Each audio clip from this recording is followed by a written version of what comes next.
Doctor حسن عباس صاحب بھی ہمارے ساتھ ہی موجود ہیں چونکہ آپ واٹر ایکسپرٹ ہیں. سر میں جاننا چاہوں گی جو واٹر ٹریٹی کے حوالے سے جو معطلی پر سارا کچھ معاملہ ہوا, کیونکہ ظاہر ہے ہم سب جانتے ہیں کہ اس سے پہلے جو کچھ ہوا وہ تو ایک بہانہ تھا, اصل نشانہ تو یہی سارا معاملہ تھا.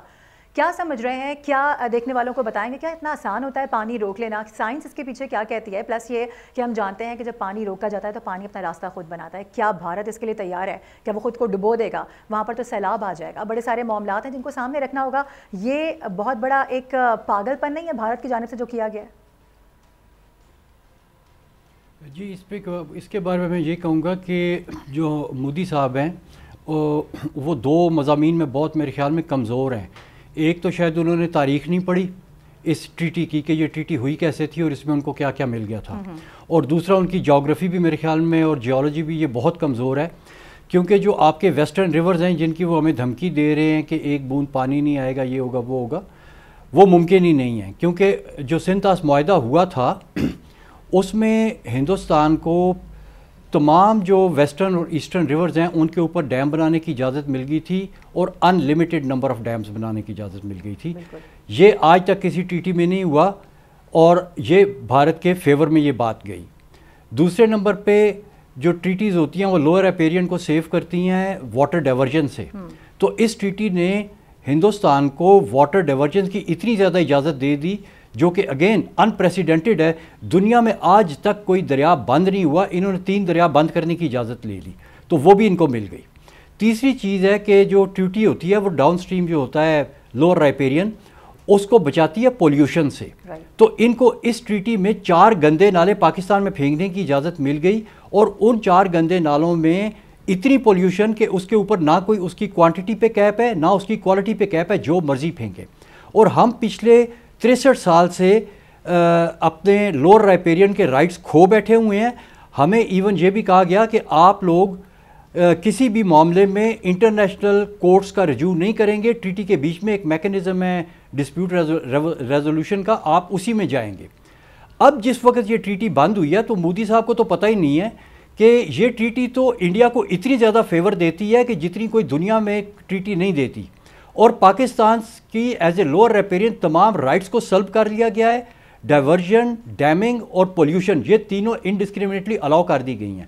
تو پاکستان کے لیے تو اس سے اچھا اور کوئی موقع ہی نہیں ہے کہ آپ سمپلی جائیں انٹرنیشنل کورٹ میں, اور یہ جو پولیوشن پھینک رہے ہیں 4 گندے نالے جس میں ہڈیارہ ڈرین, سلمان شاہ ڈرین ہے کہ سلیم شاہ ڈرین ہے, یا فضلکا ڈرین ہے, اور ایک قصور نالہ ہے, یہ بہت بڑے بڑے گندے نالے ہیں. آپ سب سے پہلے مقدمہ دائر کریں کہ جی یہ جو پولیوشن ہے یہ ہمارے اوپر نہ پھینکی جائے. دنیا کا کوئی کورٹ, کوئی جج, کوئی ذی شعور شخص اس چیز پہ ان کو اجازت نہیں دے سکتا کہ نہیں آپ لوور رائپیرین کے اوپر پھینکیں. اور جب وہ اس مقدمے کا سامنا کرنے کے لیے جائیں گے تو ان کی اور زیادہ جگ ہنسائی ہوگی کہ اچھا یہ دوسروں کے اوپر گند پھینکنا چاہتے ہیں اور اس کی اجازت لینے کے لیے آئے ہیں. تو سب سے پہلی تو یہ چیز. دوسری چیز کہ انڈس واٹر ٹریٹی کرنے کے لیے جو انہوں نے بہانہ کیا تھا کہ ہمیں 3 دریا چاہیے بند کرنے کے لیے, اس کے لیے ان کا بہانہ یہ تھا کہ ہم راجستھان میں نہری نظام بنا کے تو راجستھان کو گرین کریں گے. 63 سال گزر گئے ہیں اور راجستھان کا تقریباً 4 ملین ایکڑ کا ایریا جو ہے وہ ابھی تک گرین نہیں ہوا, 1% سے بھی کم گرین ہوا ہے. ادھر انہوں نے کنالز بھی بنا دیے ہیں, سب کچھ ہو گیا ہے, لیکن سب کچھ ریت کے نیچے دفن ہے. تو اب ہم انٹرنیشنل کورٹ میں جا کے یہ مقدمہ بھی فوراً دائر کر سکتے ہیں کہ وہ دریا جو انہوں نے راجستھان کو گرین کرنے کے لیے لیے تھے وہ پروجیکٹ ان کا ناکام ہو گیا. تو نہ صرف یہ کہ ہمارے وہ 3 دریا واپس کریں بلکہ اس کے بدلے ہمیں ہرجانہ بھی دیں, جو 63 سال میں ہمارا نقصان ہوا ہے وہ بھی پورا کریں. تو ہمارے پاس اس وقت بہت زبردست لیگل اپرچونٹی ہے کہ ہم فوراً اپنی ٹیموں کو بھیجیں, ان کے ساتھ لائرز کو بھیجیں, اپنے ایکسپرٹس کو بھیجیں اور انٹرنیشنل عدالتوں میں یہ مقدمے دائر کر دیں. تیسری ایک بہت امپورٹنٹ چیز جو ہمارے پاس اپرچونٹی میں آئی ہے, ان کے کچھ بڑے ذمہ دار لوگوں نے یہ سٹیٹمنٹ دی ہے کہ ہم پاکستان میں پانی کی ایک بوند بھی نہیں جانے دیں گے. یہ بھی لوور رائپیرین کے رائٹس کی سراسر خلاف ورزی ہے, اور یہ جنیوا کنونشن کے حساب سے وار کرائم ہے اگر وہ ایسا کرتے ہیں. تو جس شخص نے بھی یہ سٹیٹمنٹ دی ہے یا جو بھی مزید اس سٹیٹمنٹ کو دیتا ہے ان سب کے خلاف بھی انٹرنیشنل کرمنل کورٹ میں مقدمہ دائر کر دیں اپنا کہ جی یہ انٹینشن شو کر رہے ہیں ایک وار کرائم کمٹ کرنے کی, تو اس وار کرائم کو کمٹ ہونے سے روکا جائے.